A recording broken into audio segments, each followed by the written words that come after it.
देखो इसने कहा था न्यूक्लियर रिएक्शन,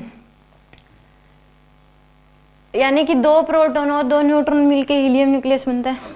ये मान लो कि 2 प्रोटॉन मिलके क्या बना दिया, एक हीलियम न्यूक्लियस बना दिया। हमने क्या था कि सन पे रिएक्शन होती है कि 4 प्रोटॉन मिलके क्या बन जाता है, हीलियम न्यूक्लियस, क्योंकि प्रोटॉन न्यूट्रॉन में कन्वर्ट हो जाता है।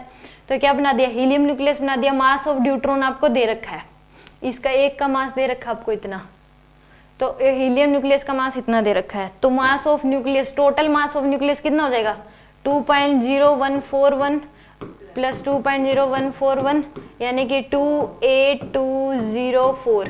ये तो क्या हो गया, मास ऑफ प्रोडक्ट का मास।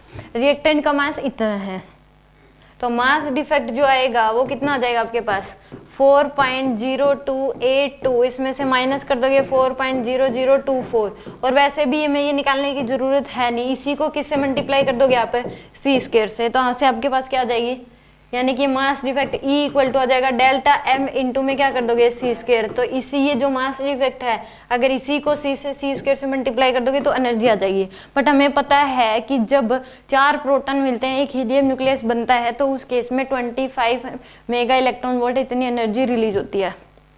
तो इस केस में fusion reaction releasing energy A option आएगा, इतनी एनर्जी रिलीज करता है। इसमें देखो 0.258 मेगा इलेक्ट्रॉन वोल्ट दे रखी है, 24 मेगा इलेक्ट्रॉन वोल्ट रिलीज होती है। क्या दे रखा है इसका आंसर, 25 मेगा इलेक्ट्रॉन वोल्ट। हाँ